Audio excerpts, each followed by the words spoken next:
Hola, saludos a todos, a todas y a todes. Gracias a todas las personas que nos están viendo, que nos acompañan el día de hoy. Estamos bien emocionados de poder continuar con esta conversación en el día de hoy, particularmente porque es una conversación que vamos a tener que estar teniendo completamente en español. Mi nombre es Damián Cabrera, soy original de Puerto Rico, donde he dedicado muchos años al activismo por las personas LGBTQ y recientemente me uní a NMAC como Program Manager para la División de Tratamiento. Hoy también me acompaña para facilitar esta conversación Miguel Ángel Díaz Martínez, quien es Manager Asociado de Abogacía también en NMAC y quien ha trabajado por ya muchísimos años también con las poblaciones inmigrantes. En el día de hoy vamos a estar hablando, queremos continuar la conversación sobre las experiencias de las personas inmigrantes, las experiencias de inmigración alrededor de COVID y también cuáles son las barreras y cuáles son los facilitadores hacia el cuidado de la salud dentro de estas circunstancias. ¿Verdad? Y decidimos continuar con esta conversación porque por un lado tuvimos una acogida bien grande en el webinar sobre inmigración que tuvimos en inglés hace 2 semanas y queríamos seguir expandiendo un poco desde una perspectiva similar, pero a la misma vez diferente de cada uno de los panelistas que hemos invitado el día de hoy. ¿Verdad? Y también porque primero pensamos que también estas conversaciones o las conversaciones que se están teniendo actualmente sobre inmigración no nos parecen suficientes y más aún cuando la epidemia ha demostrado constantemente afectar a poblaciones que ya de por sí son vulnerables y que no han sido incluidas en todas las estrategias para el control de la epidemia. Así que además de tener esta conversación en español, para nosotros es un ejercicio de justicia del lenguaje, porque queremos o entendemos que si los recursos ya de por sí son pocos y en su mayoría son en inglés, pues definitivamente no van a estar llegando a las personas que más se han visto afectadas por la epidemia y que más lo necesitan. Así que en este escenario el lenguaje se convierte en una barrera adicional a un sistema que de por sí les ha fallado en múltiples ocasiones a las personas inmigrantes, y porque el virus, ¿verdad? No discrimina, pero sin embargo las políticas y las soluciones que se han creado sí lo hacen. Y solo para brindar un poquito de contexto, un ejemplo, son alrededor de 6.3 millones de inmigrantes quienes tienen trabajos que son claves contra la lucha para acabar con la epidemia o controlar la epidemia del coronavirus. Y son personas que están en servicios de atención médica, servicios sociales, farmacias, agricultura, investigación científica y tantas otras, ¿verdad? Sin embargo, a pesar de esto, han sido mantenidas en los márgenes y no han sido envueltas en las conversaciones para enfrentar la epidemia. Así que se le ha obligado a muchísimas personas a mantener el status quo, de tener los servicios de inmigración o inclusive se les han negado las ayudas federales, lo que a la misma vez tiene un efecto directo en el acceso a los servicios de salud, el control de la epidemia, además de que también fomenta la preocupación de deportación al buscar servicios, que eso es algo de lo que vamos a estar hablando en el día de hoy. Así que para abundar sobre estas y otras intersecciones, hemos invitado a Alina Duarte, José Romero y Ana Andrea Molina. Alina Duarte es periodista independiente, egresada del programa de Relaciones Internacionales de la Facultad de Ciencias Políticas y Sociales de la UNAM. Ha sido colaboradora en medios de Latinoamérica y Estados Unidos, es ex corresponsal de Telesur en Washington, D.C. y actualmente funge como investigadora senior en el Consejo de Asuntos Hemisféricos. Su foco está en poder desmantelar las narrativas hegemónicas a la vez que promueve el acceso a la información y la movilización desde las bases. José Romero es un salvadoreño mexicano viviendo con VIH basado en Durham, Carolina del Norte, que trabaja para la Comisión Latina sobre el SIDA. En la comisión, José es director inaugural del programa Encuentro para Latinos en el Sur y también es especialista en desarrollo de capacidades en la división Manos Unidas. Por más de 7 años, José ha estado trabajando con poblaciones afroamericanas, latinex e inmigrantes en movilización comunitaria, educación y salud particularmente para personas que viven con VIH o personas sin hogar. Ana Andrea Molina es una guerrera, es una mujer trans, inmigrante, indocumentada, originaria de Matamoros. Es la directora y fundadora de la Organización Latina Trans de Texas, que es un esfuerzo comunitario liderado por personas trans y que busca empoderar y defender los derechos humanos de estas comunidades. Entre los programas de su organización se encuentra la Casa Ana Andrea, que ofrece refugio a personas sin hogar o que se encuentran en situaciones de extrema vulnerabilidad y obviamente incluyendo personas inmigrantes. Ana Andrea también ha dedicado muchos esfuerzos en evitar la deportación de personas LGBTQ, lo que le ha llevado a buscar maneras de preparar y defender a las personas de un sistema que es evidentemente racista. Así que antes de comenzar, quiero recordarle a todas las personas que nos están viendo que por favor vayan escribiendo sus preguntas en el chat según les van surgiendo, según los presentadores van presentando. Y al final, el compañero Miguel Ángel estará facilitando la discusión junto con otras preguntas que también hemos desarrollado, pero ¿verdad? Queremos enfatizar que para nosotros es importante que tomen esta oportunidad para formar parte de la conversación y también aclarar sus dudas. Así que les dejo con Alina, que va a estar discutiendo sobre el racismo internalizado y obviamente cómo eso ha tenido un efecto dispar dentro de la epidemia y también estrategias que han demostrado ser efectivas. Así que Alina, adelante. Bueno, muchísimas gracias. Saludos a todos los que nos acompañan. Para mí es un placer poder estar aquí. Y yo quisiera ser también muy breve para que justamente se pueda dar este diálogo con las personas que nos están viendo, que a veces creo que damos por hecho, ¿no? Que ellos tienen ciertas preguntas, pero en realidad quisiéramos escucharlos realmente, cuáles son sus dudas, cuáles son sus planteamientos. Entonces, yo quisiera empezar de lo más general a lo más básico, ¿no? A lo más concreto. Y esto tendría que partir del hecho de que hoy las desigualdades estructurales que estamos viendo no siempre fueron las mismas. No siempre existieron este tipo de racismo, este tipo de desigualdades, de vulnerabilidades, tal cual lo conocemos hoy, en pleno mayo del 2020.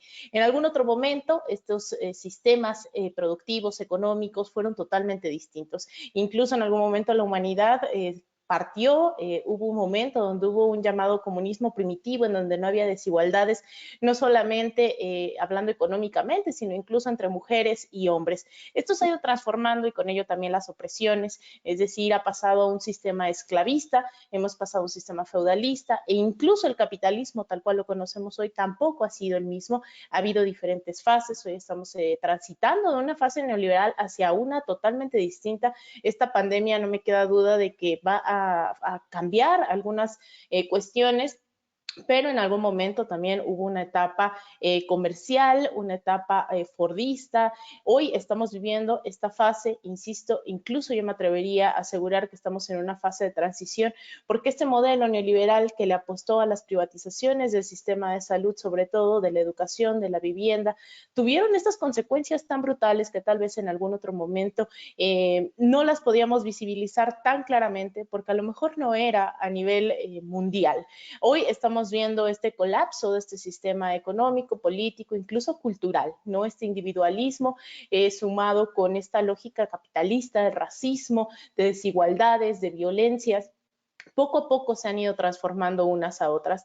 Entonces, yo quisiera primero decir que las cosas pueden cambiar, ¿no? Que no siempre fue como hoy lo conocemos y que hoy esta pandemia lo que ha hecho es visibilizarla, porque hoy también los medios de comunicación que han jugado un papel fundamental durante las últimas décadas, especialmente dentro de los 80s, los 90s, con la instauración de este modelo económico que hoy tenemos, hoy no pueden ocultar esta crisis, hoy no pueden ocultar fosas comunes en Nueva York, hoy no pueden ocultar que los sistemas de salud que estuvieron privatizados y estos llamados países del primer mundo definitivamente son los que tienen muchos mayores casos de muertes, de contagios, que son mucho más débiles para enfrentar una pandemia.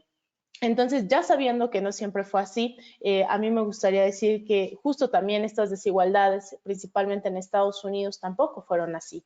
De hecho, hay que entender que Estados Unidos, durante las últimas décadas, y la comunidad latina hemos migrado a Estados Unidos, no es porque no tengamos nada mejor que hacer, es porque este sistema estructural, la historia de nuestros países, se ha formado a través del despojo, de la violencia, de los golpes de Estado recientemente en este siglo pasado, ¿no? Que se han tumbado a nuestros gobiernos, que han hecho guerras en nuestros países. Entonces, por eso es que terminamos migrando hacia Estados Unidos, no porque un día nos despertamos sin nada mejor que hacer. Es decir, estamos huyendo hacia el país que muchas veces ha sido principalmente uno de los principales agresores de nuestras comunidades. Y pienso mucho en la comunidad centroamericana porque poco se habla. Creo que los medios, cuando llegan a hablar específicamente de El Salvador, hablan sobre esta violencia de los grupos, de las maras, pero poco se habla de que estas maras fueron originadas en Los Ángeles. Después de que en los 80 se diera una guerra civil, hubo un proceso de éxodo migratorio hacia Estados Unidos y muchas de ellas llegaron a Los Ángeles, en donde todos estos grupos aprendieron todas estas técnicas de pandilleros, de pandillas en California, y después fueron deportados por Estados Unidos nuevamente hacia El Salvador. Esa violencia tampoco se habla. Después han venido procesos, insisto, de golpes de Estado, de guerras civiles, que han hecho que migremos hacia Estados Unidos, hacia el norte, pensando en que estas narrativas que nos venden desde Hollywood, desde estas películas, es real, ¿no? Que este es el país de la democracia, este es el país en donde se puede salir adelante, pero hoy el racismo, la discriminación, las desigualdades no conocen fronteras. Esto también ocurre en Estados Unidos y ocurre que se van sumando una tras otra de las vulnerabilidades a las que de por sí ya nos enfrentábamos como comunidad, sobre todo estoy hablando en este momento de la latina, de los grupos indígenas que han tenido que migrar hacia el norte y que ya venían cargando ese peso de racismo estructural que se vive en este mundo, ¿no? No simplemente en Estados Unidos, existe en México el racismo hacia la comunidad centroamericana, existe el racismo de ciertos países de Sudamérica con otros países de Sudamérica, es decir, las opresiones se viven también distinto dependiendo a las geografías. Estados Unidos no es en este caso la excepción, considerando que es uno de los principales promotores de este sistema de bienestar, de este sistema reinado por las grandes empresas transnacionales que terminan pagando sueldos precarios que no garantiza un sistema, un seguro de salud a nuestras poblaciones y que ahí viene ya lo que está pasando con la pandemia. Está recrudeciendo estas desigualdades que ya existían. Y no nada más es hablar de desigualdades, vulnerabilidades en conceptos totalmente abstractos. Estos existen en cuestiones muy, muy prácticas como el hecho de lo que ya decía, el no tener la garantía a un seguro de salud, el hecho de que las condiciones precarias a las que se enfrentan comunidades afroestadounidenses, indígenas, latinx, LGBT, son totalmente distintas porque no se les garantiza tampoco un sueldo mínimo, no se les garantiza, insisto, el seguro de salud y las condiciones al hecho de no tener, por ejemplo, una alimentación balanceada, permiten que cuando se enfrentan a esta pandemia también son más fáciles de adquirir este contagio, pues las defensas del organismo van a reaccionar totalmente distinto a alguien que come sanamente 24/7 y tiene sus 3 alimentos al día y no se preocupa por si tiene en dónde pasar la noche o no. Es decir, son cuestiones muy, muy, muy específicas de cómo se vive la pandemia para nuestras comunidades. Incluso a mí me llamaba la atención cuando empezaba esta crisis sanitaria, en una encuesta hecha por el Pew Research que decía, esto estoy hablando de las primeras semanas de marzo, donde decía que la comunidad latina, el 65% de la comunidad latinex decía que afectaba esta pandemia a todo el mundo, mientras el 47% de la población decía que no. El 50% de la comunidad latinex en Estados Unidos decía que la situación financiera su situación financiera podría verse afectada, mientras el 34% de la población decía que no. Entonces, estoy pensando en que este tipo de encuestas reflejan realmente los miedos de nuestras comunidades. Y en lo tangible, en lo específico, dado que han sido discriminadas, dado que son los grupos con más fácilmente ¿cómo se dice? Targeted, que se les pone, ¿no? Este tiro al blanco en la frente todo el tiempo. Esta crisis sanitaria realmente produce que la pandemia se refleje y se profundice con mayor facilidad dentro de estas comunidades. Entonces, estoy pensando, ay, perdón, en que incluso no solamente ya eran objeto de esta violencia estructural, sino que incluso son invisibilizadas. Hay muchísimas encuestas, muchísimos estudios y sobre todo incluso en las noticias. Quedan invisibilizados grupos, no solamente de la comunidad LGBTQ, sino también los indígenas. Rara vez estamos escuchando dentro de Estados Unidos estas noticias sobre el impacto a las comunidades indígenas que históricamente ya habían sido oprimidas. Eso se borra totalmente del mapa, de eso no se habla, de eso no se debate, como si solo valiera la pena hablar de ciertos sectores y poner el acento sobre todo en la llamada reapertura de la economía, ¿no? Esta famosísima reapertura de la economía que si lo traducimos al lenguaje común significa sigamos con las ganancias de unos por sobre la expropiación del dinero, sobre la opresión e incluso la muerte de otros. Y por eso es que nuestras comunidades generalmente son las que se levantan más fácilmente en los movimientos sociales. Son las que se van a huelga, son las que no tienen derechos laborales, derechos de salud, no tienen vivienda y es más fácil también generar conciencia dentro de la comunidad. Pero es importante, y con eso quiero concluir para dar tiempo al debate, que pensemos en que no siempre fue así, que las cuestiones totalmente son distintas y que también no creamos, porque a veces creo que incluso dentro de la misma izquierda se maneja mucho este lenguaje de que estamos a punto de ver caer este sistema y que va a colapsar. Y no, el sistema no colapsa y la historia de siglos atrás nos lo demuestra. Es a través de la lucha de estos movimientos, de los históricamente oprimidos. Hay un poema de Galeano, de Eduardo Galeano, que me gusta mucho para describir esta realidad, que habla de los nadie, ¿no? Esos que siempre han sido relegados de la historia, que no hablan un idioma, sino un dialecto, que valen más, que valen menos que la bala que los mata. Bueno, esos nadies históricamente son los que se vienen movilizando durante siglos. Y son esos nadies los que cambian estas desigualdades estructurales. De otro modo, lo único que vamos a ver es este sistema mutando una vez más en beneficio de estas grandes empresas transnacionales, de la clase dominante, de la supremacía blanca. Somos nosotros, ¿no? Los zapatistas en México, donde yo soy, suelen decir los del color de la tierra, los que vamos a cambiar las cosas. Entonces, no esperar a que esto cambie como por arte de magia, sino que realmente va a depender de nosotros, de cómo ocupemos nuestras trincheras, desde el periodismo, desde el activismo, desde las organizaciones de la sociedad civil, incluso dentro del gobierno, los que vamos a determinar hasta cuándo estas desigualdades siguen siendo las mismas. Gracias.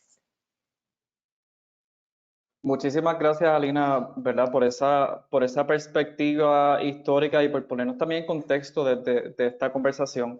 Me pareció particularmente importante lo que estabas mencionando sobre reabrir la economía, ¿verdad? Para quién se va a abrir y cómo afecta de manera diferente cómo se ha manejado esta pandemia. Así que ahora vamos a pasar con José Romero, que no le podemos ver, pero va a estar... ahora sí le podemos ver, perfecto.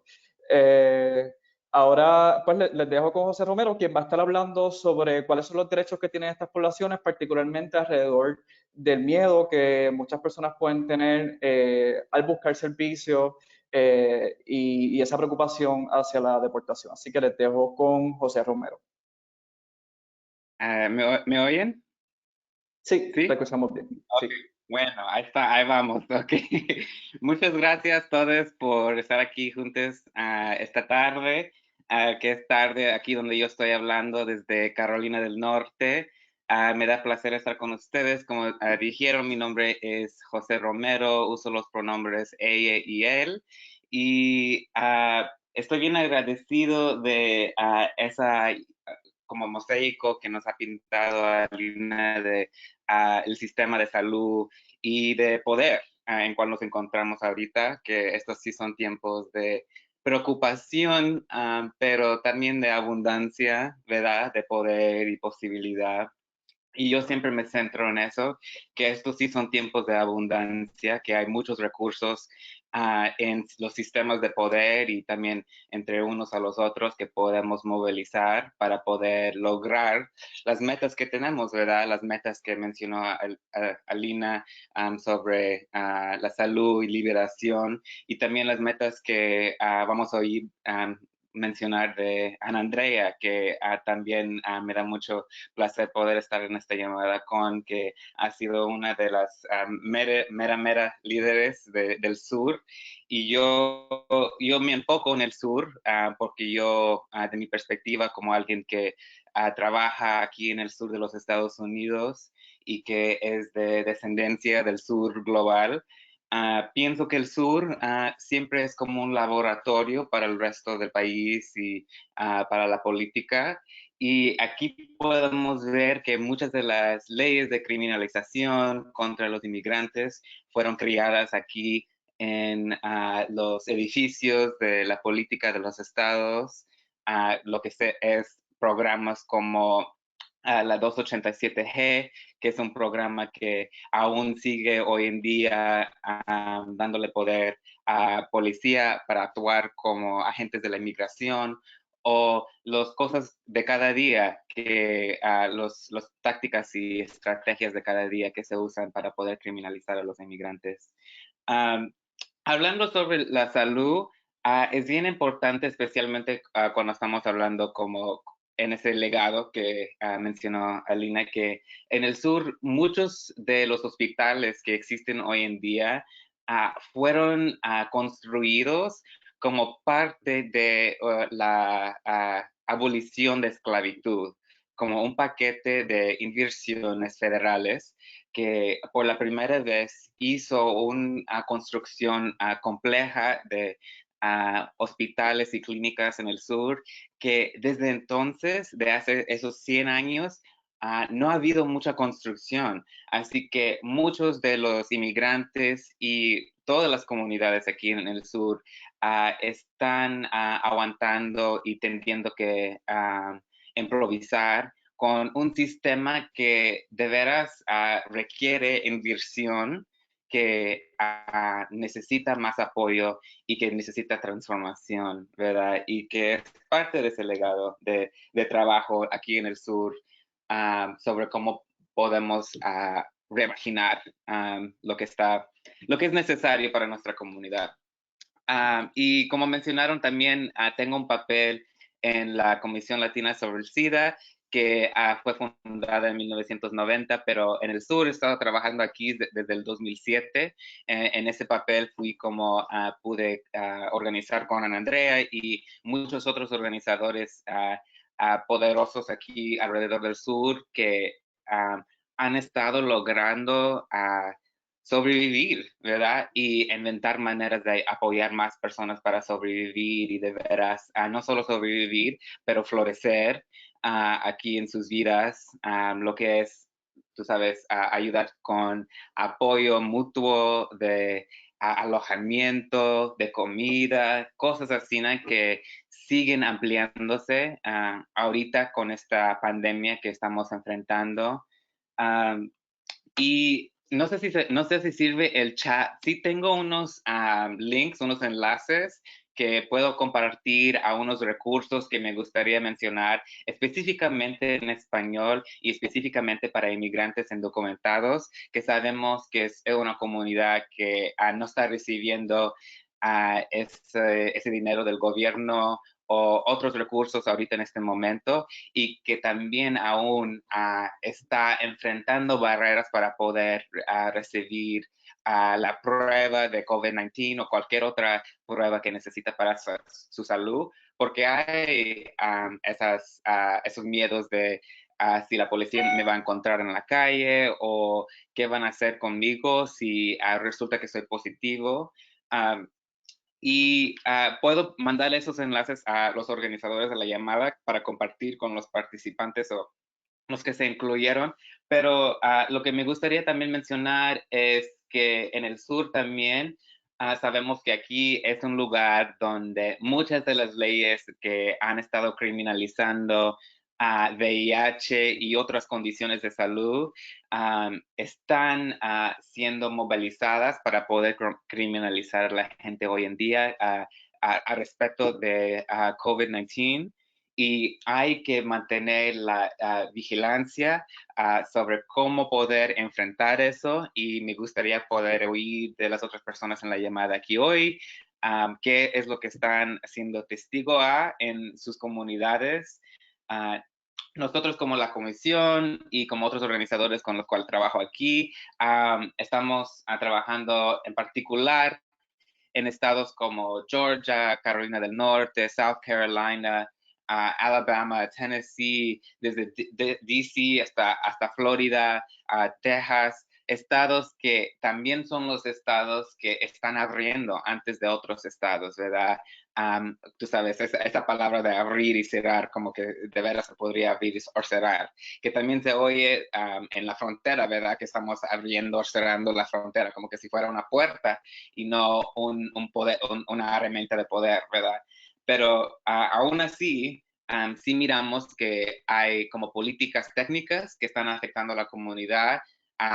El Departamento de Seguridad Nacional sí ha mencionado que no van a usar la carga pública en contra de las personas que van a hacerse la prueba de COVID-19, pero aún no tenemos compromisos de protección de su información para poder de veras comprometernos a ese dicho, ¿verdad? Que sabemos que si se hacen la prueba, que no sabemos cuáles protecciones son los que existen hoy en día para esas comunidades. Y hay cosas tecnológicas que hay gente como abogados de la colectiva de Just Futures Collective que ha estado haciendo mucho trabajo para poder vigilar las nuevas herramientas que está usando la inmigración hoy en día para poder vigilar nuestras comunidades, lo que son cámaras que están vigilando las placas de los carros o hasta cosas que están usando en la frontera que están vigilando la temperatura cuerpos de uno para poder decir que esos cuerpos son sanos y esos cuerpos no y así tratar de determinar a nuestra gente. Así que habíamos tratado de vigilar esas cosas y aún hay que seguir vigilándolas para poder encontrar más maneras de poder colaborar. Y lo que quiero decir también es que, como estaba mencionando Adelina, y con eso se lo paso a Ana Andrea, pero lo que quería decir es que sí hay una abundancia de poder en nuestras comunidades. Nosotros somos los que hemos estado esperando, es el dicho que se dice aquí donde yo organizo. Y de esa perspectiva, hay que encontrar las maneras de redistribuir los recursos que ya existen, ¿verdad? Hay muchos fundadores que están haciendo experimentos para poder dar recursos a comunidades indocumentadas en este momento. Yo de mi parte estoy en la mesa de un fondo de apoyo mutuo aquí en Durham, North Carolina, donde tuvimos que tener unas conversaciones francas sobre cuáles son las preguntas que vamos a hacer en la encuesta para poder distribuir recursos, pedir una dirección, porque sabemos que mucha de nuestra gente, lo que es jóvenes, lo que es inmigrantes, a veces no tiene una dirección estable porque tiene que vivir con su familia, con compañeros o cualquier otra persona, ¿verdad? So, ¿qué es lo que vamos a pedir? cómo van a poder compromover, tú sabes, también hasta las preguntas sobre si queremos darles recursos a inmigrantes que son queer y trans, eso porque nosotros no queremos hacer la policía de la sexualidad y género, ¿verdad? Pero sí queremos centrar diferentes comunidades. Y la razón por cual menciono eso es que hay que tener conversaciones francas y a lo largo plazo sobre esto. Y por eso me agrada y me da placer poder estar en esta conversación con ustedes para poder compartir mejores prácticas sobre eso. Y yo sé que Ana Andrea tiene mucha experiencia sobre eso. Y que ha estado tratando de liberar gente de la cárcel también en el momento, que es algo que miramos que es una necesidad alrededor del sur y el país. Es algo que hemos estado tratando de vigilar también en los estados aquí en el sur, donde sabemos que la fiesta que tienen las comunidades para poder salir de un centro de detención o de una cárcel son demasiadas altas y que la liberación no debe de tener ningún costo, y por eso tenemos que encontrar la manera de redistribuir esos recursos de poder entre nuestra comunidad. Pues con eso se lo paso a Ana Andrea, que me da mucha alegría que está aquí y también para poder oír más de los vuestros ustedes que están aquí también. Y les mando enlaces en el chat para poder dirigirlos a unos sitios donde hay recursos para comunidades indocumentadas también. Perfecto, gracias. No podría coincidir más contigo y con Alina de que hay mucho poder comunitario y que eso puede empujar cambios en el sistema. Quizás al final de la conversación me gustaría que abundaras un poquito más sobre el Fondo de Apoyo Mutuo, qué eso implica y cómo las personas lo pueden accesar.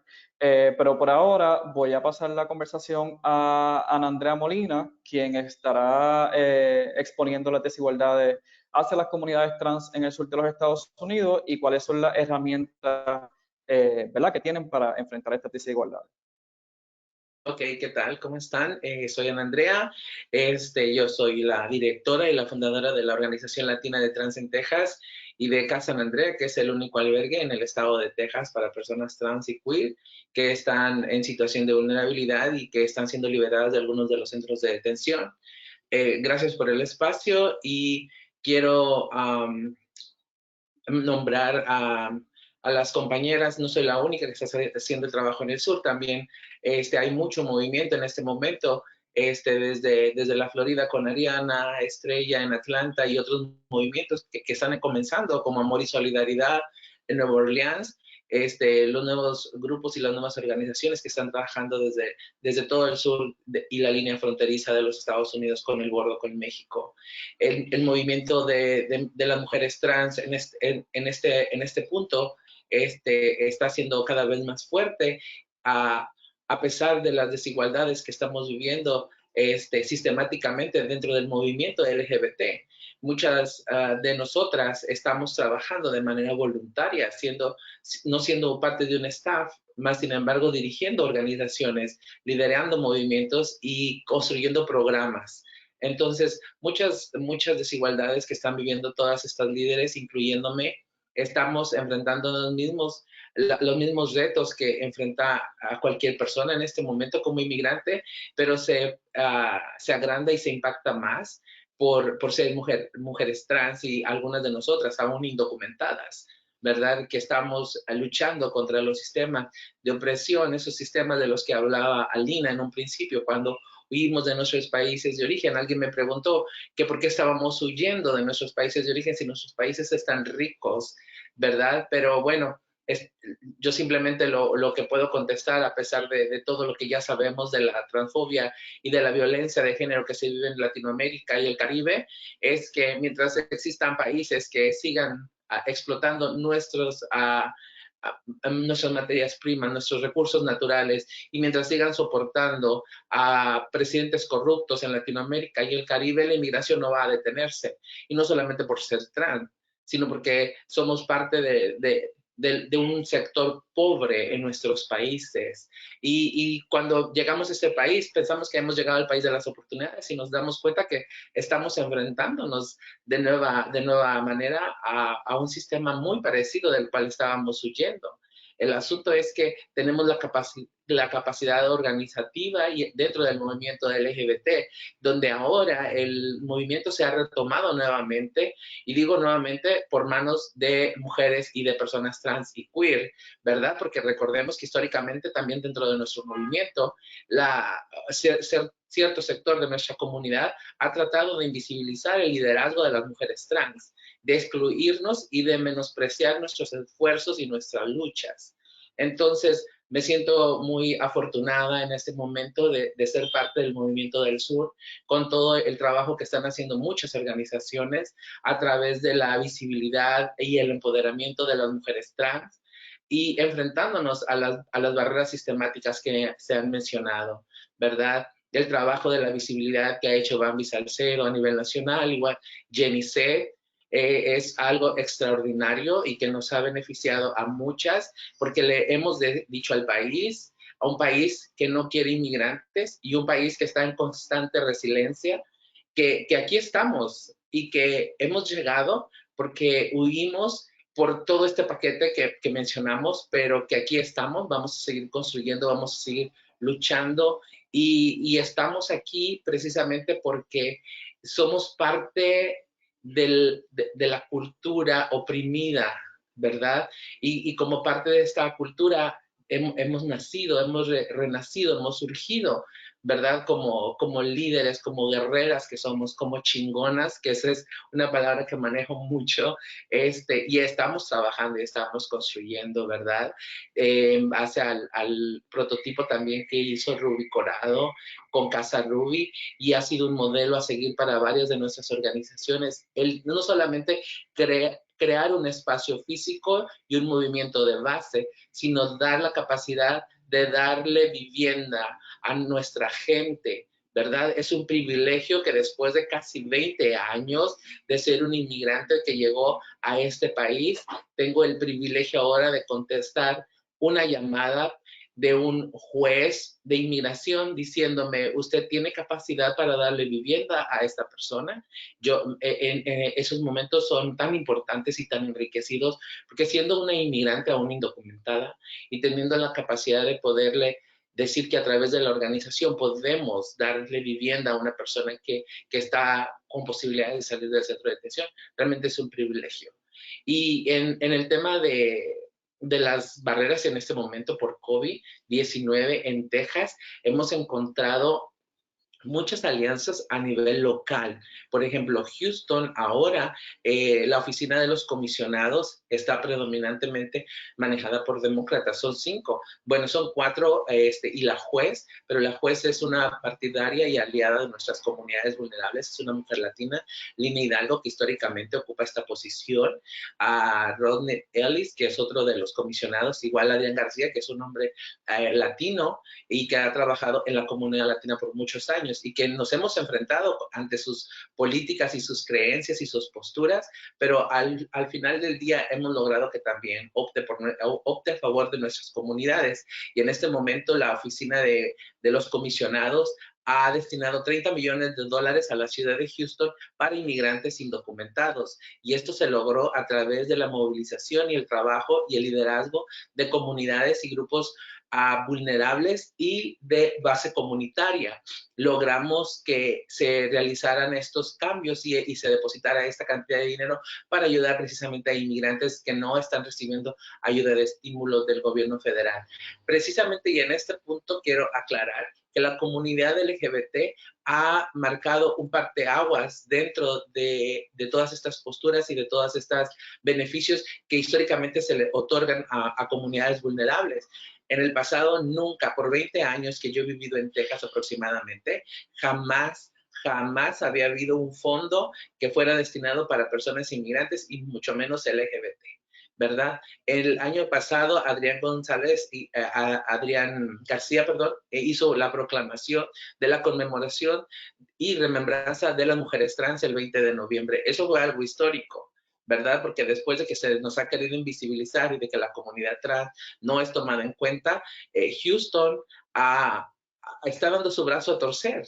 Está viendo el trabajo que hemos estado haciendo, liberando personas de los centros de detención, haciendo campañas, haciendo jornadas, haciendo tantas actividades, tanto local como estatal, y saben que estamos ahí, y saben que estamos trabajando, y saben que estamos presentes, y ahí ha sido momento de reclamar el espacio que se nos ha negado, y que históricamente la ciudad y la comunidad tiene una deuda con nosotras como comunidad trans. Y entonces eso nos ha ayudado para llegar a esos alcances que no hacemos tanto alarde, porque como dice el refrán, la que come callada come dos veces. Entonces hemos logrado tener estos alcances. También hemos trabajado para crear un fondo para personas que están en los centros de detención. Eso es otro fondo histórico que a través de la Oficina de los Comisionados se ha logrado, y que también la comunidad LGBT tuvo mucho que ver para que la toma de decisiones de que se proporcionara este fondo para tener asistencia legal para personas en los centros de detención.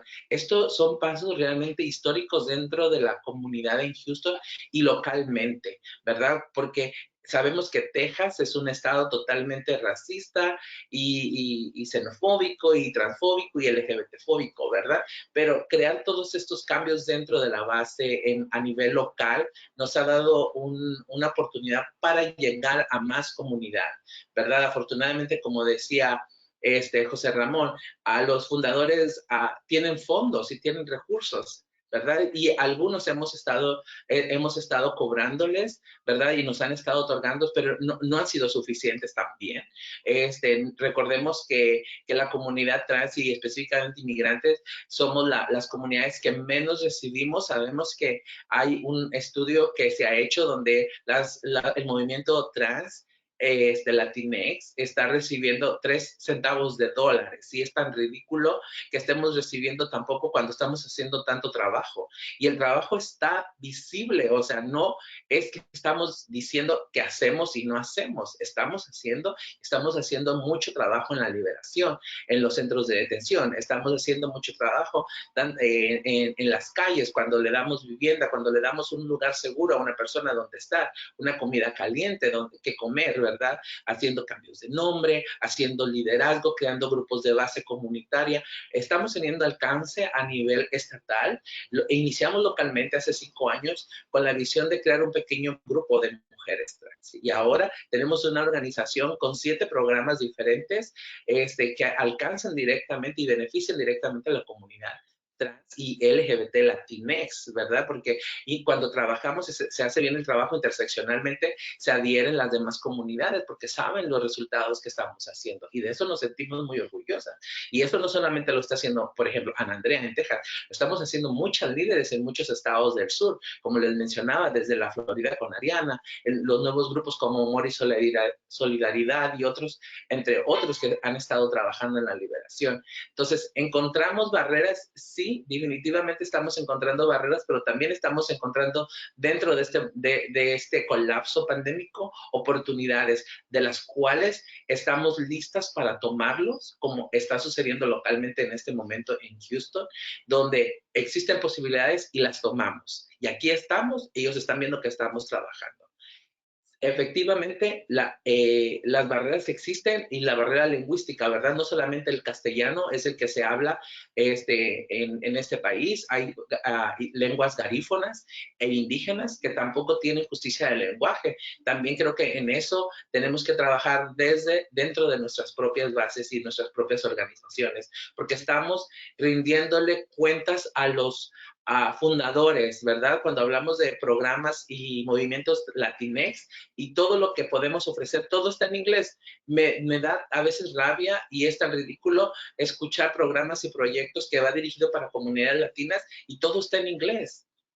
O sea, le estás dando la cuenta a tu fundador, pero no le estás haciendo alcance a la comunidad, ¿verdad? Y creo que eso es algo, parte del sistema en lo que nos estamos equivocando algunas organizaciones, y que tenemos que reconstruir y reconstructurar todo ese sistema, ¿verdad?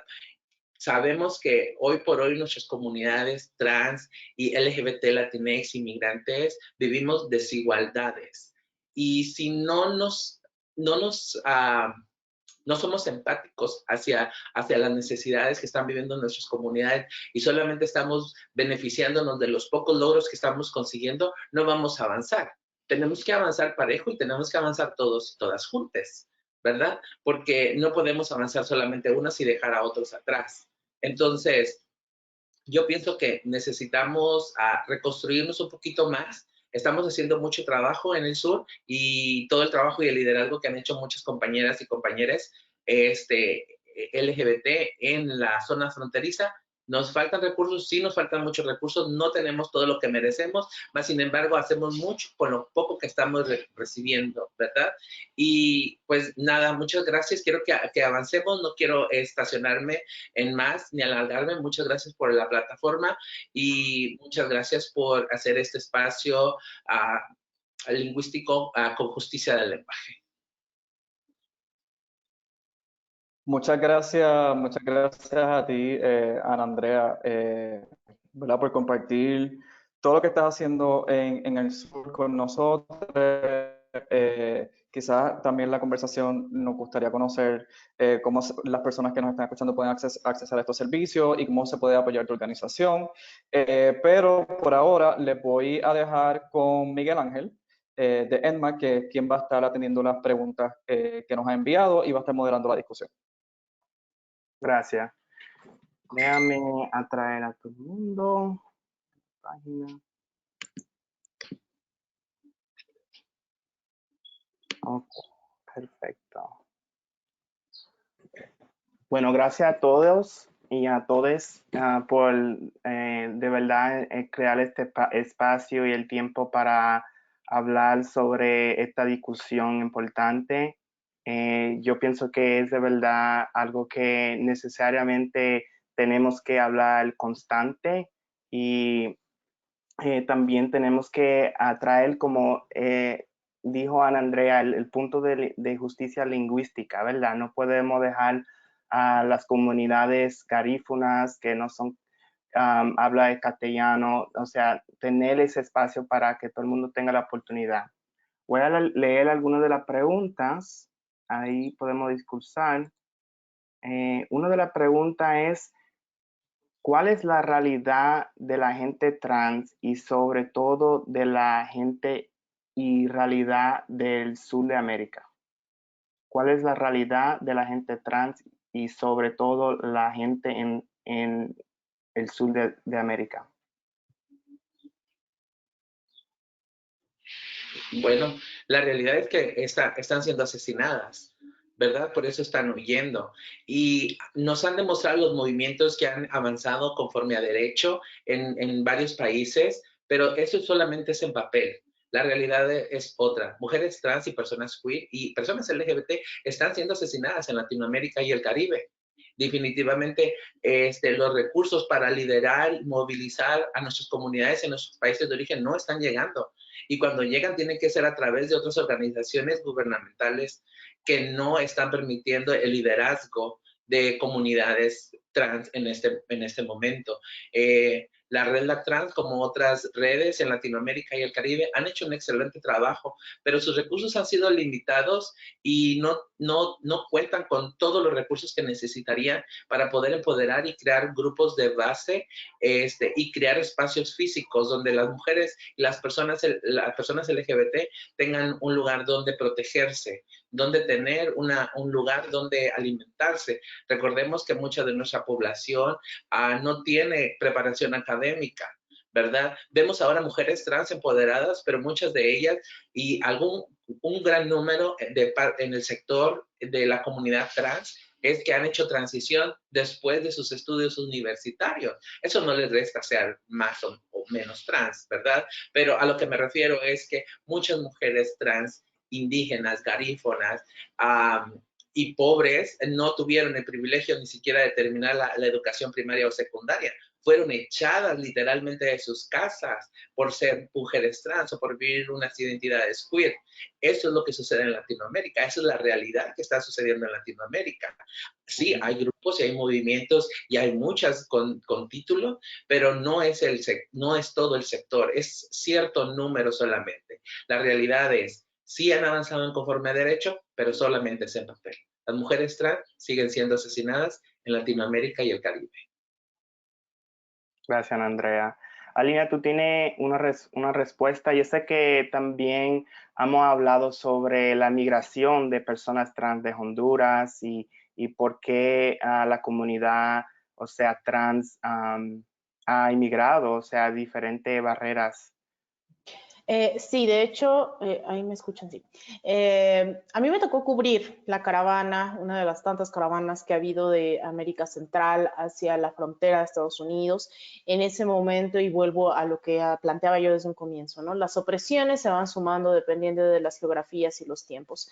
En este caso, ya hablaba yo un poco de no migramos, y lo decía también Ana Andrea, ¿no? O sea, migramos por necesidad, migramos porque las condiciones estructurales nos obligan, no porque, insisto, nos levantemos una mañana y digamos, ¿y hoy qué hacemos? ¿No? Pues vámonos a migrar. Pues no. Y en el caso de la comunidad LGBT es bastante claro cómo estas opresiones se van duplicando, triplicando, ¿no? Y se van sumando una tras otra. En el caso de estas comunidades que venían específicamente de América Central, bueno, la realidad es bastante compleja. En el caso de El Salvador, es uno de los países que ha salido de una guerra civil reciente, ¿no? Los acuerdos para la paz se firmaron, si no mal recuerdo, en el 92, justo en México, en la Ciudad de México, los acuerdos de Chapultepec. Y estamos viendo que es una sociedad todavía bastante sensible al tema de la guerra, que sumado a la violencia generalizada ya del país, esto afecta definitivamente a la comunidad LGBT. Incluso en el año pasado, se registraban decenas de personas forzadas a migrar. Esto hizo que la ACNUR, la Agencia para Refugiados de la ONU, tuviera que pronunciarse al respecto, tuviera que decir que era bastante peligrosa la situación. Sin embargo, esto no ha detenido la migración, no ha detenido, incluso recordemos hoy, específicamente en El Salvador, nos enfrentamos a un presidente como Nayib Bukele, que es totalmente homofóbico, transfóbico, que está en contra del matrimonio igualitario, y que eso ha agudizado la situación de vulnerabilidad de la comunidad LGBTI en el caso específico de El Salvador. No se diga en su tránsito por México, es bastante violento. En el caso de México también hay muchísimo racismo, y es algo que en México se tiene que dar el debate, y que creo que no se está muy consciente de ello. Mucho se habla del racismo en Estados Unidos, pero no del racismo en México, y que de por sí, por ejemplo, para poner en datos, simplemente de cada 10 mujeres, 7 mujeres van a ser violadas, 7 mujeres migrantes van a ser violadas en su recorrido por México para llegar a la frontera. Ahora imagínense estas violencias hacia la comunidad LGBT, que se enfrentan a esta doble, triple discriminación. Recuerdo en ese momento, en la caravana de noviembre a diciembre del 2019, este sector no solamente se enfrentó a la violencia en sus países de origen, a la violencia en la caravana migrante con otros migrantes, a pesar de todos ser una comunidad vulnerable, se enfrentan a estas triples violencias dentro de la misma comunidad migrante, y tuvieron que ser, incluso organizaciones tuvieron que interceder para poder distribuir a la comunidad LGBTI en ciertos albergues en la ciudad, por ejemplo, de Tijuana.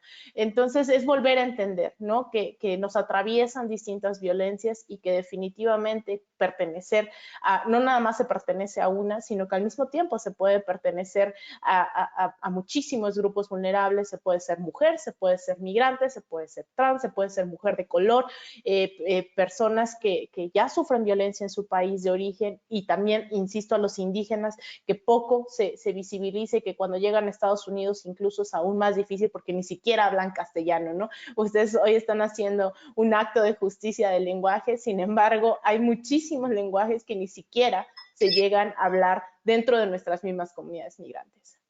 Gracias, Lina. Nomás para añadir un poquito sobre decir que a mis amigas en the Transgender Law Center, Mickey Brown, hicieron un reporte que se llama The Grapevine Report, que es un reporte de las condiciones de mujeres trans alrededor del sur.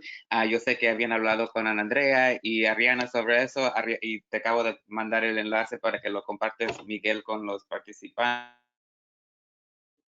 Y quiero compartir eso porque también es bien importante quién está mencionando los temas sobre cuáles estamos hablando. Especialmente me agrada que Alina está mencionando el estigma contra El Salvador. Siendo persona salvadoreña, te puedo contar muchas de las historias, pero eso va a ser para un conversatorio para otro día quizás. Pero nomás quería mencionar eso, y que también en la comisión aún estamos desarrollando un instituto sobre justicia del lenguaje que se enfoca también específicamente en personas que no son latinas, que no hablan español, y pensando en como personas afrodescendientes o de familias obreras o de clase trabajadora, también requieren la justicia del lenguaje, y como la justicia del lenguaje es nada sin la abolición, ¿verdad? Y que todo esto es parte de una visión de abolición en nuestro mundo. Gracias, José. Una pregunta que salió por la cajita de preguntas. ¿Hay planes de hacer pruebas de COVID y VIH en casa o centros que provean seguridad a los inmigrantes? ¿Han escuchado algo sobre ese tema? No sé qué quiere decir con los centros de seguridad. No sé si quiere decir un centro de detención o... Sí, los centros de detención, porque ahora muchos de los centros de detención también están dejando muchas de las personas que están en los centros salir porque no pueden, o sea, controlar la pandemia. Pues la pregunta era si hay planes de hacer esas tipos de pruebas, porque cuando pensamos de la comunidad, ¿verdad? Todo se está moviendo a telemedicina y a todo el mundo está accesando, o sea, esos mensajes de salud pública, pero en español no hay tantos mensajes. Pues, ¿han escuchado algunos mensajes que han funcionado en la comunidad sobre la prueba de COVID para inmigrantes? Bueno, lo que sabemos es que los centros de detención son una máquina, ¿verdad? Son una máquina de producir dinero.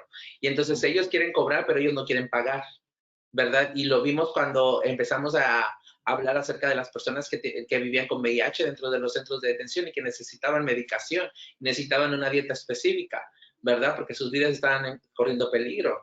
Entonces, no querían gastar, ¿verdad? Y estaban agilizando la manera de cómo deportarlos, o estaban dándoles presión o engañándolos para que las personas fueran deportadas viviendo con VIH. Y lo vimos por años. Yo lo vi por años desde el 2015, como personas LGBT estaban siendo deportadas por tener VIH, ¿verdad? Que era una manera injusta, pero no había todo este movimiento que ahora existe pro inmigrante y no había tantos servicios legales. Entonces, lo vimos en ese momento y lo vemos ahora. No quieren gastar dinero, no quieren cobrar, pero no quieren gastar.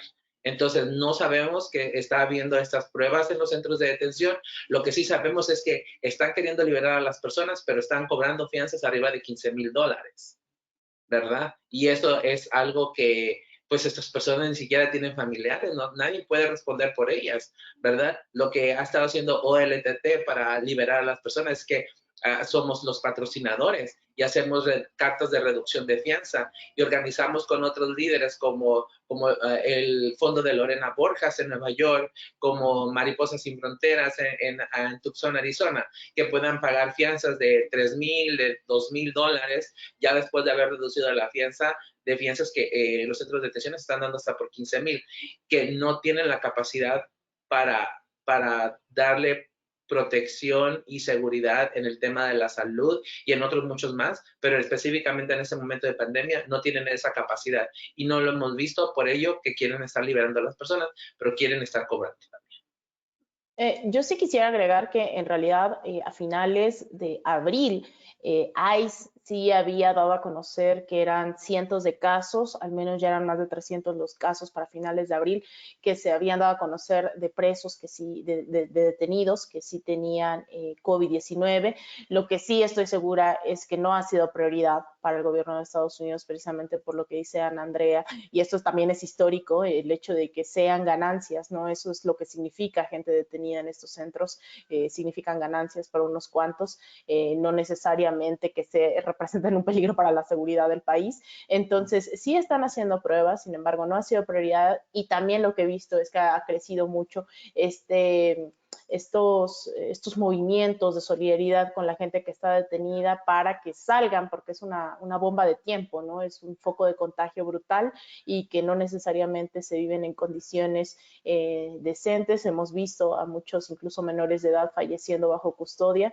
Entonces, sí, no es una prioridad, pero al menos se están haciendo algunos, no sé cuál sea la metodología de ICE, de CBP para estos centros de detención, pero bueno, sabemos que hay casos y que definitivamente eso representa un foco de contagio y una bomba de tiempo para nuestras comunidades.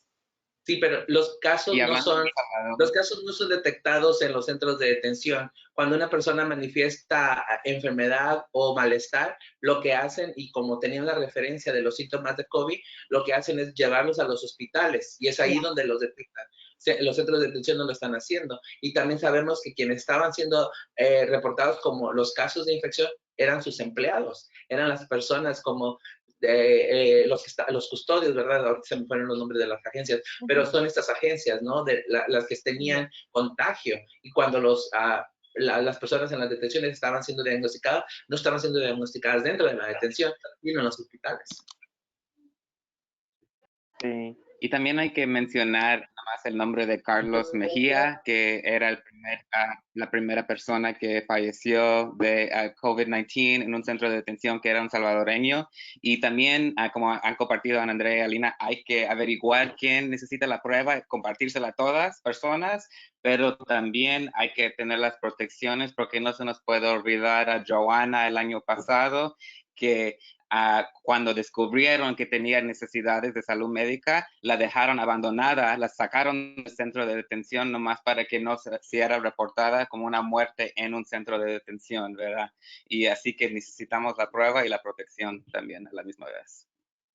Exactamente. Bueno, tenemos algunas otras preguntas. Algunas son comentarios que respondieron a los comentarios de los centros de detención, muchos comentarios sobre lo que está sucediendo en Los Ángeles y la seguridad para personas que necesitan la prueba de COVID. Pero quería tomar este último minuto para poder preguntarle a ustedes cómo se han podido como activistas, organizadores, y a lo mejor para darle esta respuesta a los participantes, cómo te ha cuidado tu salud mental, porque eso es algo que en verdad en esta aislación es algo que, o sea, no impacta, ¿verdad? Y tenemos que también cuidarnos nosotros mismos. Ana Andrea. Bueno, antes de proceder con las contestaciones, yo quería, ¿verdad? Esto es particularmente importante. Yo sé que nos hemos extendido un poquito del tiempo, pero la salud mental es particularmente importante porque pienso que no se está hablando lo suficiente y que se está hablando también de que queremos abrir el país, ¿verdad? Por rescatar la economía, pero a la misma vez sacrificando las vidas de las personas. Y sin esa, hablando de la salud mental, si ustedes conocieran, una de las preguntas que hemos recibido es si ustedes conocieran de algunos recursos, algunas líneas que no necesariamente sean líneas de crisis, para que las personas inmigrantes puedan acceder al servicio de salud de manera consistente. Si los conocen, pues por favor compártalos también para las personas que nos están escuchando. Ya. Bueno, yo pienso que no nos hemos dado la capacidad realmente de hacer un alto porque hemos estado bajo ataques directos, ¿verdad? Desde que empezamos el año, las políticas, las pólizas, los cambios estructurales, el trabajo en los centros de detención y ahora la pandemia no nos ha dado oportunidad. En el caso mío, como organizadora, yo en el albergue en este momento tengo 11 personas viviendo, ¿verdad? Y la mayoría de ellas, 7 de ellas han sido liberadas de los centros de detención en el último mes. Entonces, estar con ellas, convivir, ver sus locuras y todo eso me da mucho poder, ¿verdad? Me hace sentir privilegiada y en familia, me recarga la batería, convivir con todas ellas, ¿verdad? Entonces, ese es en mi caso, pero en el tema de los recursos, por ejemplo, nosotras referimos a clínicas con las que trabajamos como partnership localmente. Lamentablemente no hay muchos recursos para el tema de la salud mental y es algo que necesitamos expandir un poco más porque hemos visto que la salud mental es una línea muy poderosa para ayudar en muchos de los casos en la liberación, tanto de prisiones como de los centros de detención. Bueno, yo en el caso de, como en el área DMV, en el área metropolitana y en Washington, D.C., yo creo que hay dos organizaciones que son las que me vienen a la mente, que siempre han estado apoyando, bueno, en realidad son más, y ya decían Casa Ruby, ¿no? Que más allá de la salud mental, yo creo que es una de las organizaciones que en el tiempo que me ha tocado estar en Washington, yo creo que más se ha admirado, ¿no? El coraje con el que Ruby y todas han estado ahí para la comunidad es realmente maravilloso, y que incluso que si hay gente que nos está viendo pudiera, ¿no? Donar en estos momentos que siempre hace falta. Yo creo que sería importante también ese llamado de la solidaridad para salir de esto todos juntos. Entonces es Casa Ruby, también Mary Center, que es una clínica que definitivamente la mayoría son mujeres y mujeres de color, en donde todo tipo de acceso a la salud es increíble. A mí me ha tocado estar literal al borde de la muerte. Yo he recurrido ahí y es un trato bastante digno, porque también no se habla de la dignidad del trato en los centros de salud. A mí me tocó, estuve bastante enferma hace un año, me tuvieron que operar y estuve transitando de hospital en hospital en toda el área metropolitana, y era un trato totalmente denigrante, ¿no? Que sabes que influye tu color de piel, tu acento al hablar inglés, etcétera. Y en el caso de Mary Center fue totalmente distinto, y ahí yo conozco a personas, amistades, colegas que han ido a terapia, que han tenido acceso a salud mental, que es increíble el trato que tienen, incluso también es bilingüe, que es bastante importante. Y la otra es la Clínica del Pueblo, ¿no? Que está en Mount Pleasant, que es una zona pues bastante latina, y que la verdad siempre están dispuestos a apoyar de alguna u otra manera. No sé si su especialidad también es la salud mental, pero sé definitivamente que ellos nos pueden llevar a eso. Y en términos personales, bueno, sí, yo creo que llega un momento, y especialmente creo que esta es la primera semana que me ha tocado sentir ese cansancio mental. No es cansancio físico, porque al final estoy todo el tiempo frente a la computadora, pero es un cansancio mental brutal de asfixia, ¿no? En donde tienes que respirar, y me salgo a andar una vuelta en la bicicleta, y creo que eso me ayuda bastante, pero que habla también yo lo vivo como periodista y también como activista, ¿no? Sé que para mí es importante mi comunidad, que durante toda mi vida han estado ahí apoyándome, yo a ellos, a ellas, a ellas, y que en este momento, cuando hablamos de la profundización de esas desigualdades, pues son esta comunidad la que realmente le está pasando bastante mal, ¿no? Son las que primero se están quedando sin trabajo, son los que primero están siendo discriminados, los que incluso a mitad de una pandemia todavía sufren el riesgo de ser deportados, que está ocurriendo, ¿no? Entonces, físicamente y mentalmente trato sí de respirar, trato de leer bastante como cosas que no tengan que ver con esto, y que también me reconozco una persona muy obsesiva por estar apoyando a todo el mundo todo el tiempo. Entonces, también es pesado, ¿no? Y creo que valoramos en momentos ya extremos el hecho de tener salud, y que la salud mental es algo básico, algo fundamental para poder hacer nuestro trabajo día a día, y que yo invito a toda esta población, organizadores, activistas, ¿no? Que a veces tenemos esta sensación del mártir, ¿no? Nos encantan los mártires que dejaron la vida en el camino, y es como, pues no, la verdad es como muy absurdo creer que tenemos que morir en el camino, cuando en realidad vivos y vivas y vives hacemos mucho más. Entonces yo los invitaría a tomarse un tiempo, a respirar, ¿no? A seguir como también haciendo uso de nuestros lazos afectivos, de hablar por teléfono, ¿no? De soltar un poco, porque si no estamos bien nosotros, que tratamos de cambiar la realidad día a día, yo creo que es imposible lograrlo.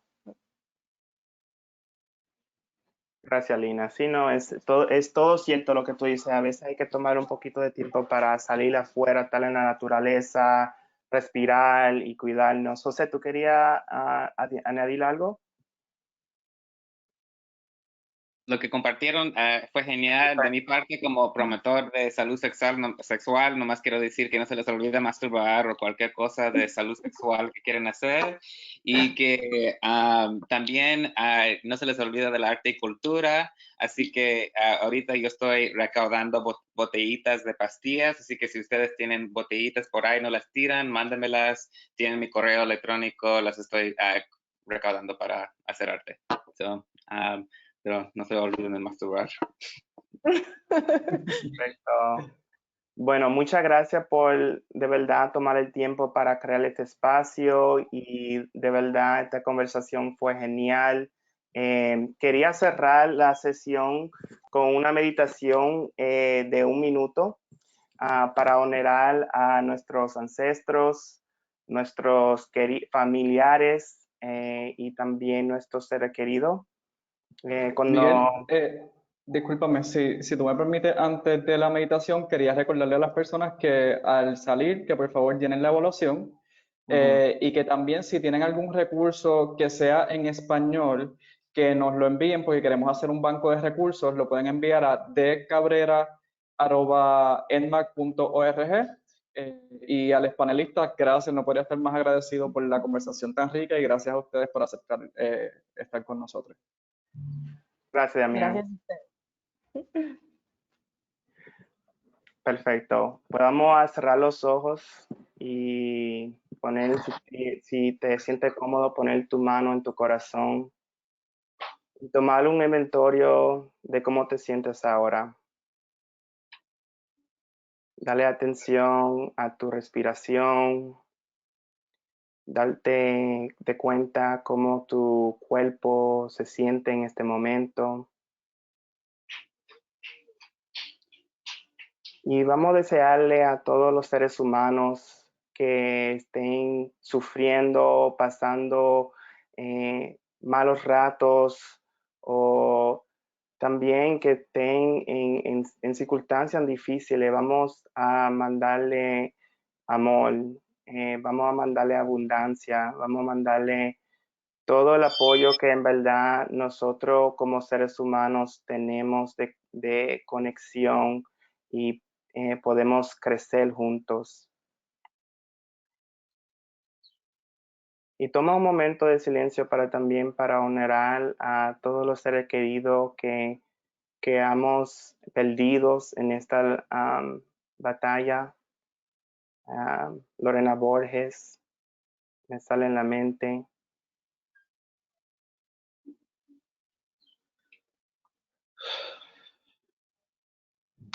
Gracias por tomar este tiempo, por estar en este espacio. Le deseo todo el amor y la fuerza para seguir adelante juntos en esta práctica. Somos más poderosos. Y gracias. Puedes abrir los ojos cuando te sientes cómodo. Gracias. Bueno, muchas gracias a todos y que estén bien. Un abrazo. Chao. Chao. Chao.